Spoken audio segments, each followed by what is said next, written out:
perfecto. Tenemos una mesa que se llama El Purgatorio, donde hoy nos van a acompañar Ricardo Fernández, nos va a acompañar también Roberto Asensio y nos va a acompañar también Pepe Iracheta. Ricardo es funcionario del gobierno del estado de Jalisco, Roberto Asensio es un experto en materia de movilidad y José Iracheta es el director de INSUS. Así que la pregunta, compañeras, compañeros, Federico Taboada se acaba de disculpar vía telefónica, tuvo una emergencia, no nos puede acompañar. Así que, compañeros, muy rápido y muy ágil el asunto. Hay un ánimo de desconfianza en unas de las elecciones, tal vez las más grandes que estamos por vivir en México en muchos años, en la historia, posiblemente dicen algunos, 1964 ayuntamientos. Ricardo, Pepe, Roberto, ¿quién quiere empezar? ¿Por qué hay desconfianza entre el electorado sobre quienes se postulan para ocupar un cargo de elección popular el próximo 6 de junio? ¿Quién comienza? Pues yo pienso que el tema de la desconfianza viene mucho de una desconexión entre lo que los candidatos, cuando eran candidatos, dijeron que iban a hacer y lo que finalmente hicieron. Y es como una repetición una y otra vez, ¿no? Históricamente, de muchos de estos que ahora son gobernantes. Y eso es por un lado, esa es una primera desconexión. Y la otra tiene que ver con datos. De repente, este último par de años, ¿no? La verdad es que pareciera que un montón de funcionarios, empezando por el presidente de la República, pueden decir lo que quieran sin sustentarlo. Y entonces pareciera que ya es cierto nada más porque lo dice el presidente o muchos otros, ¿no?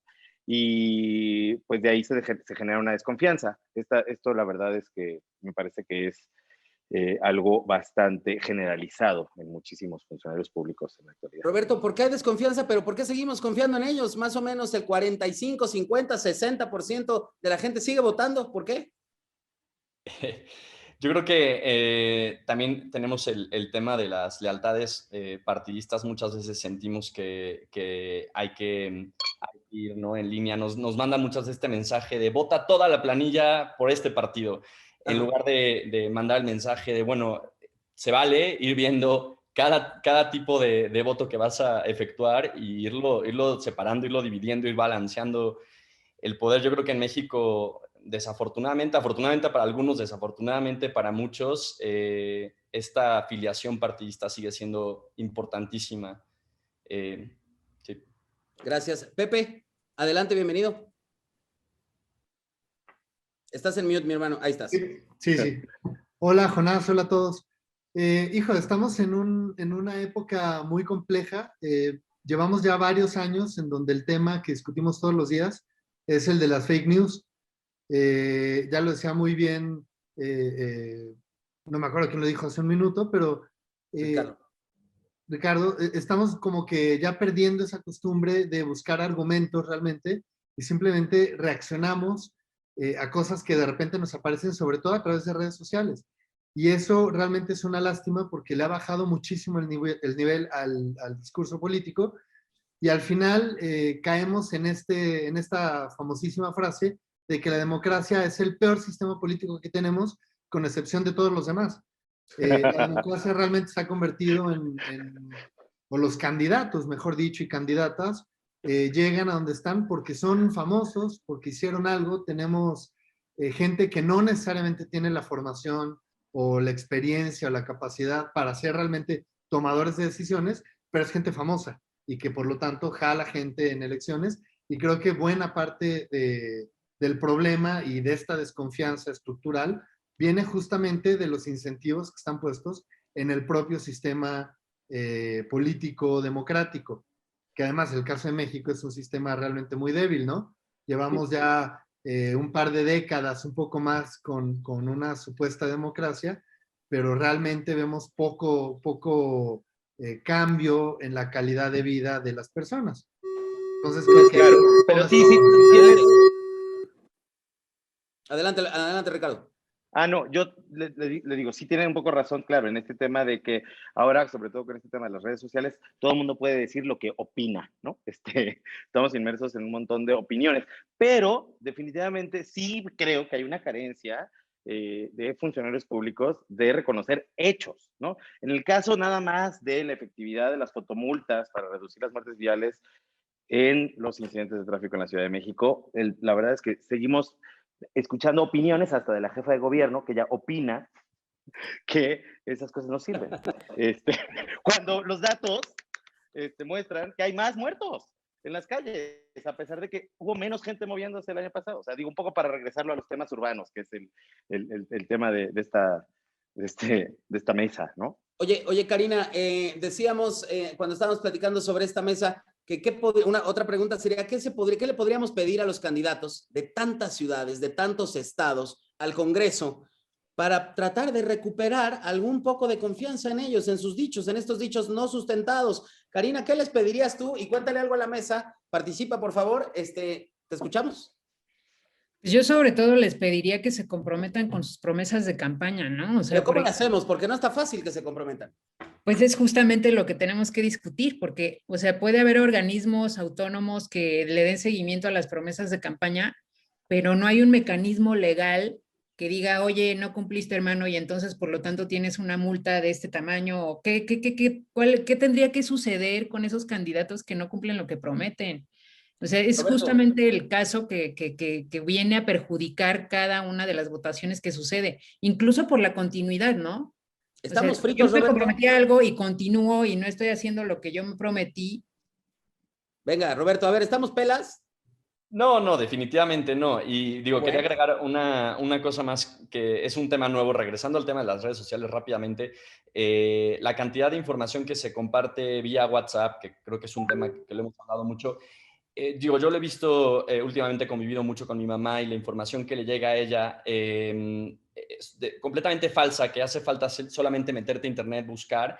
Se repite, se comparte entre grupos, sobre todo estos grupos de estos rangos de edades, y lo toman como por cierto. Y ese es un tema que no tengo idea cómo podemos abordar, pero quería aportar a eso. Y regresando a lo que mencionabas con Karina Licea, yo creo que hay muchas cosas que son muy, muy criticables del sistema gringo, pero algo que yo admiro mucho es la relación que tienen ellos con sus representantes en el Congreso, que es muy directa, que ubican mucho, que hay mucha rendición de cuentas. Yo no sé realmente, hay mucha gente que se ha dedicado a hacerse esta pregunta, pero ¿qué podemos hacer en México para que exista este vínculo tan directo con nuestros representantes, que exijamos, que lo saquemos, que sepamos perfectamente quién nos está representando frente al Congreso, ¿no? Y eso creo que, empezando porque no lo sabemos, y eso también lo discutimos siempre, ¿no? Creo que esa es la pregunta número uno.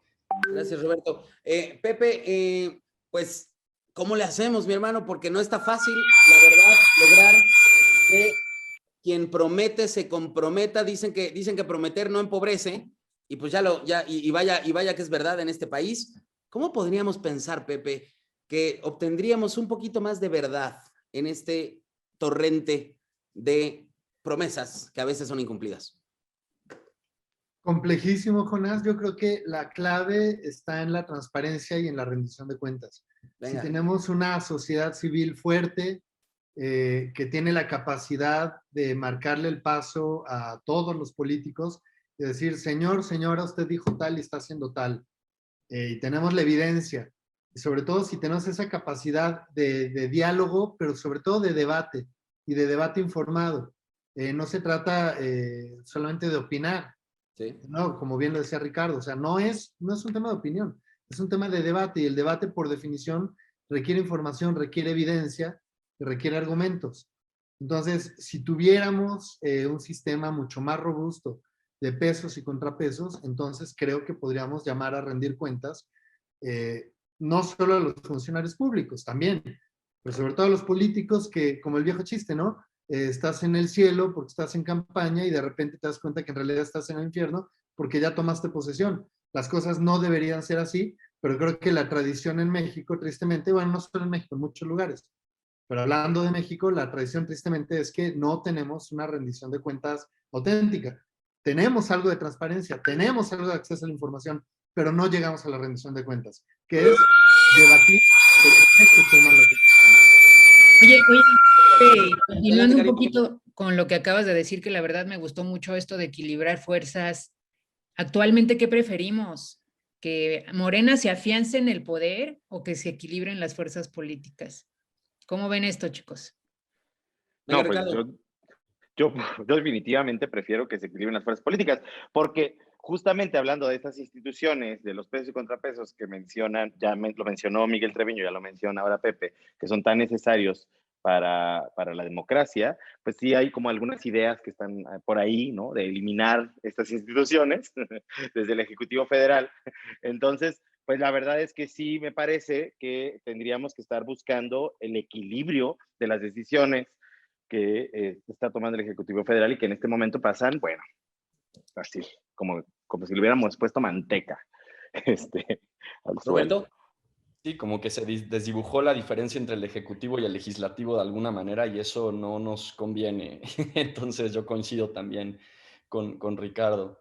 Y el miedo y la alineación que hay a las órdenes que lleguen desde arriba, pues voltean antes para arriba que para abajo y pues nosotros somos los que los pusimos ahí. Entonces ese es el reto que nos toca, que no sé por dónde. Déjenme para equilibrar las cosas, déjenme decir que si bien sería deseable que se equilibrara el espectro en términos de decisiones públicas en el Congreso, sobre todo, y también en los estados y en las ciudades, tenemos una oposición que parece más bien que está para aplaudirle al gobierno actual. No, No existen. No, absolutamente ineficientes, yo diría que bastante burros. Entonces, la mera verdad es que así está muy difícil que se equilibre. Pepe, ¿qué le podríamos exigir a una oposición para construir un mejor gobierno? ¿Y dónde encontraríamos en ese sentido una posibilidad de equilibrar el espectro público en este país? De nuevo, es regresar a los argumentos, a la propuesta constructiva, informada, argumentada, con información, porque lo que tenemos ahorita es mucho ruido, es mucho escándalo, ¿no? De todos los lados, lo único que se hace es atacar, si se vistió de verde, si se vistió de rojo, si se vistió de azul, pero nadie habla del fondo de las cosas. Y cuando empieza a surgir una especie de debate sobre temas más relevantes, pues simplemente se calla ese debate, ¿no? Y de nuevo regresamos a pegar de gritos y atacar al contrincante y no a debatir y a discutir. Entonces, en tanto no cambiemos esa lógica, yo no veo realmente un camino hacia una auténtica democracia. Y partiendo de la oposición, o digamos de los partidos que no están en el gobierno, pues ha sido francamente muy bajo el nivel de debate, salvo un partido por ahí que ha buscado proponer, la inmensa mayoría es pegar de gritos. Y eso además desespera y frustra, ¿no? Tenemos que recuperar el debate público argumentado y ahorita, francamente, yo no lo veo de ningún lado.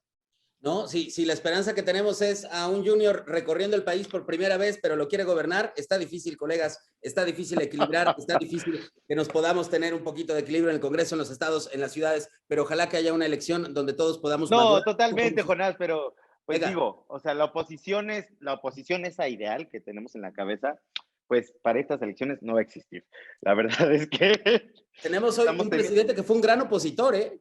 Estamos teniendo que escoger entre los malos y los peores.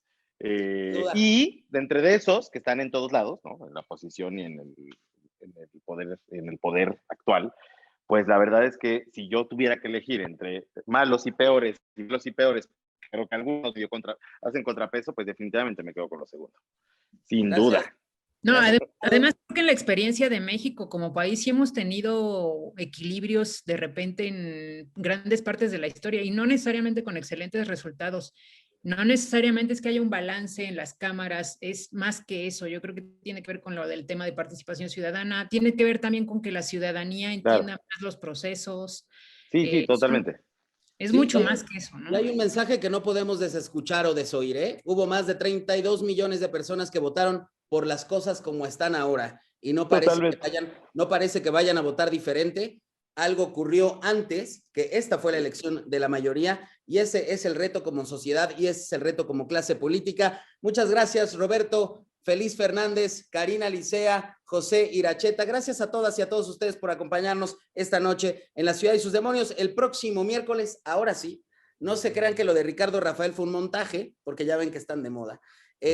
La próxima semana, dentro de 15 días, sí, vamos a tener al periodista autor de Hijo de la Guerra, este documento que si no lo han leído se los recomiendo para que la próxima semana además podamos platicar más sabroso con este periodista, escritor y fantástico maestro. Así que gracias a todas, a todos, gracias al equipo de Miguel Treviño, a Venecia, a Diego, a Javier Leal, a Rodrigo por hacer posible también este espacio y gracias Beatriz, Karina, Alberto, gracias a todas y a todos ustedes en los controles. Pablo Flores Marín, el vampiro. Muy buena noche. Gracias. Nos vemos la próxima semana. Gracias. Salud con el mezcal Vamos, mundana. buena semana.